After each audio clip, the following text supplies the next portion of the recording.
Gue nggak punya ekspektasi lebih gitu loh. Ke depan gue harus jadi bisnismen. Yang gue pikirin adalah kalau gue nggak ada orang gerobak jagung keju yang gue jual waktu SMA, ya besok gue nggak bakal bisa sekolah untuk naik kereta ke Depok.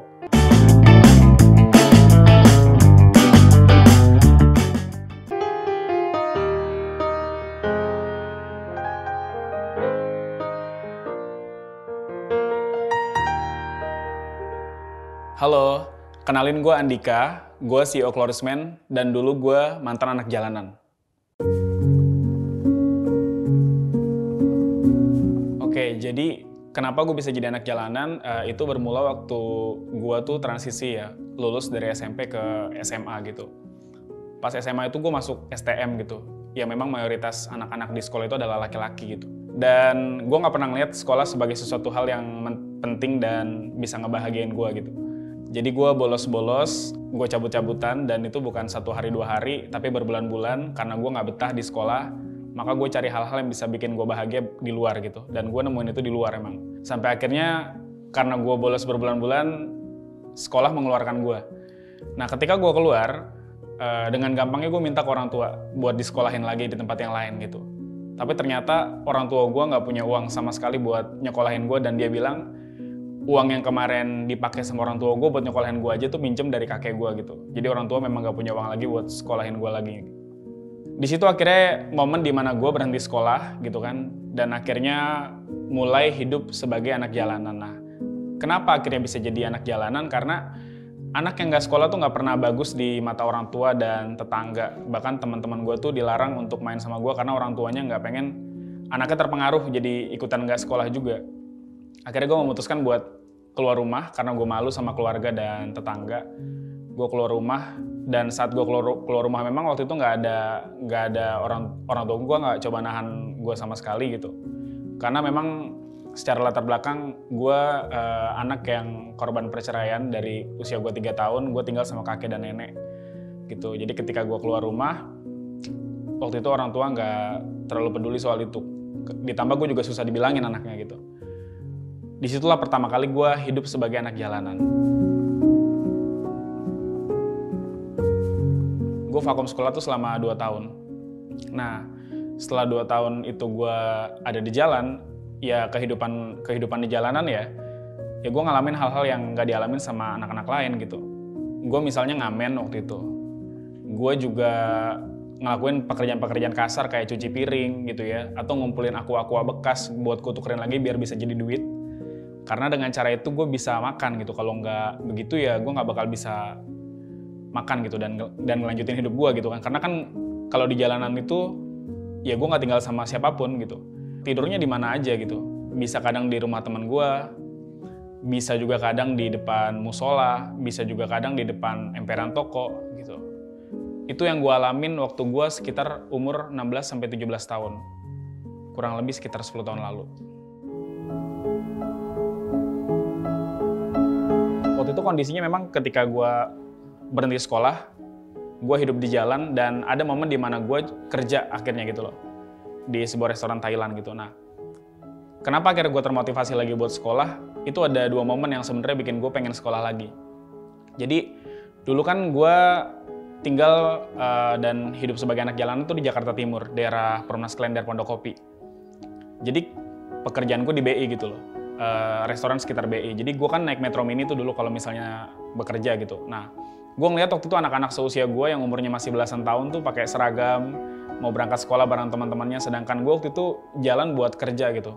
Jadi tukang cuci piring di restoran.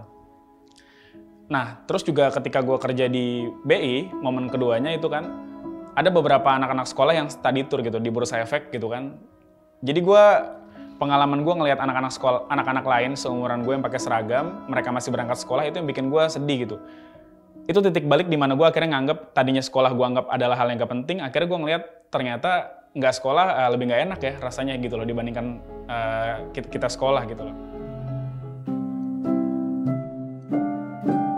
Nah, jadi ceritanya ketika gue masih ada di jalan dan gue udah mulai ngerasain kalau hidup di jalan tuh bener-bener nggak enak gitu. Dan gue akhirnya bisa sadar seenggak enaknya gue sekolah, lebih nggak enak lagi kalau gue nggak sekolah gitu. Nah akhirnya kesadaran itu udah mulai muncul dan gue coba nelpon bokap gue waktu itu. Gue bilang sama bokap, "Pah, Dika mau sekolah lagi," gitu. Dan bokap gue bilang dia bisa nyekolahin gue tapi dia nggak punya biaya. Tapi kalau memang niat mau sekolah, datang aja ke Depok. Nah, terus gue datang ke Depok. Pas di Depok akhirnya bokap bilang gitu, ada sekolah yang bisa ngasih kesempatan kamu buat belajar dan itu gratis gitu. Kalau memang kamu belajar bener di sana selama 1 tahun, nanti papa cariin uang buat kamu biar kamu bisa pindah sekolah ke sekolah yang lebih bagus gitu. Jadi itu ceritanya kenapa akhirnya gue bisa sekolah di sekolah master gitu loh. Master itu dia singkatan ya dari Masjid Terminal. Jadi sekolah Masjid Terminal itu ada di Depok, di pinggiran terminal Depok, Jawa Barat. Jadi kalau misalnya kita lihat terminal di berbagai wilayah, itu nggak bakal pernah tuh nemu sekolah. Cuman di Depok tuh ada gitu. Udah pasti, karena pas masih SMP pun gue bukan anak yang rajin gitu. Contohnya kalau misalnya anak SMP kan udah belajar grammar gitu ya, misalnya apa tuh simple past, simple present kalau bahasa Inggris gitu. Apa tuh simple future gitu. Nah, itu adalah hal-hal yang gak gue pahami waktu gue masuk sekolah lagi dan belajar bahasa Inggris gitu. Pun pelajaran matematika dari SD sampai SMP gue nggak pernah suka sama pelajaran itu gitu. Nah, jadi proses adaptasi gue dari yang tadinya nggak sekolah sama gue yang pas masih sekolah SMP dan SD dan gue tuh males banget. Di SMA gue pengen ngejar ketertinggalan itu gitu. Jadi hal-hal yang gak gue pahamin itu bener-bener gue dengerin dan gue pelajarin sampai bisa.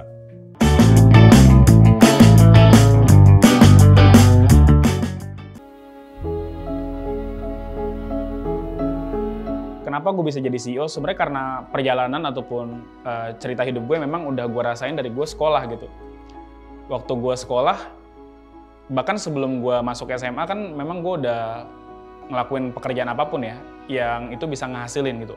Maka ketika gue sekolah, gue juga nggak berhenti buat jualan. Jadi pas dulu di sekolah master, gue jualan produk-produk kayak roti, kacang. Gue juga pernah jualan plastik di pasar di daerah Depok. Dari SMA dan kuliah itu gue nggak pernah berhenti jualan. Kenapa? Karena gue butuh uang gitu. Nah, gue nggak tahu dan nggak pernah nyangka ternyata pengalaman yang gue alamin waktu gue sekolah sampai kuliah dan gue nggak punya ekspektasi lebih gitu loh. Oh, ke depan gue harus jadi pengusaha. Ke depan gue harus jadi bisnismen. Nggak ada. Gue nggak pernah kepikiran itu. Yang gue pikirin adalah besok gue harus makan dengan uang yang gue hasilin dari dagangan gue gitu.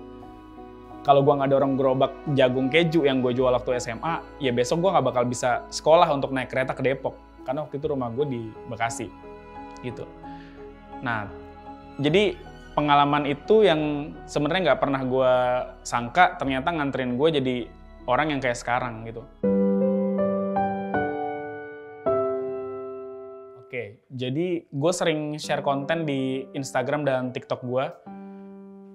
Karena memang gue orangnya suka berbagi gitu. Dan gue juga pengen banyak orang-orang di luar sana yang nggak perlu takut sama dan nyerah sama keadaan gitu. Kadang kan orang tuh nggak mau berbisnis, nggak mau bekerja keras karena mereka merasa ya gue nggak punya privilege lah kayak anak bos perusahaan A gitu. Nah, jangan compare diri lo tuh sama anak bos perusahaan besar gitu. Tapi compare diri lo sama orang-orang kayak gue. Compare diri lo sama orang-orang kayak teman-teman gue yang ada di jalan gitu. Gue bukan anak orang kaya, bapak gue dulu jualan batagor waktu gue sekolah, ibu rumah tangga, diusir berkali-kali karena nggak bisa bayar kontrakan. Nah, gue pengen orang lain tuh tahu gitu loh, bahwa kalau lo ngomong soal privilege gitu, lo harus lihat gitu, bahwa banyak orang yang nggak punya privilege itu akhirnya juga bisa ngubah kehidupan mereka. Jadi jangan berlindung di balik alasan privilege gitu, karena tiap orang pada dasarnya punya privilege-nya masing-masing gitu. Selama gue punya tangan, gue punya tenaga, punya waktu, pasti hidup kita bisa berubah. Jadi dasar gue pengen bikin konten untuk orang lain tuh karena ya gue pengen ya orang-orang lain tuh bisa belajar dari pengalaman hidup gue sih, itu aja. Pesan buat teman-teman di luar sana yang mungkin sekarang ngerasain apa yang gue rasain dulu gitu, waktu gue masih ya, jadi anak jalanan gitu. Nah, kalau dunia ngeremehin lo gitu, lo nggak perlu peduli sama remehan itu gitu. Tetap jalan aja gitu. Kalau lo yakin, lo pasti bisa ngubah kehidupan lo.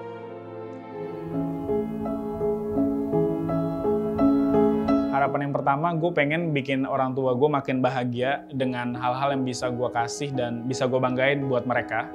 Itu udah pasti, mimpi itu nggak pernah berubah dari gue sekolah. Karena orang tua gue yang dulu ngerasain betapa bandelnya gue zaman masih remaja, dan sekarang mereka harus ngerasain juga gitu loh ketika gue udah hidup enak dan lebih baik. Harapan yang kedua, gue pengen brand yang gue pimpin sekarang, Chlorisman, itu jadi brand yang semakin dikenal sama halayak luas, terutama para pria ya. Dan ke depan, harapan dan mimpi gue semoga Chlorisman ini selalu bisa jadi produk yang dipilih oleh para pria buat jadi produk perawatan buat diri mereka, biar mereka dapat penampilan yang jauh lebih baik. Tuh.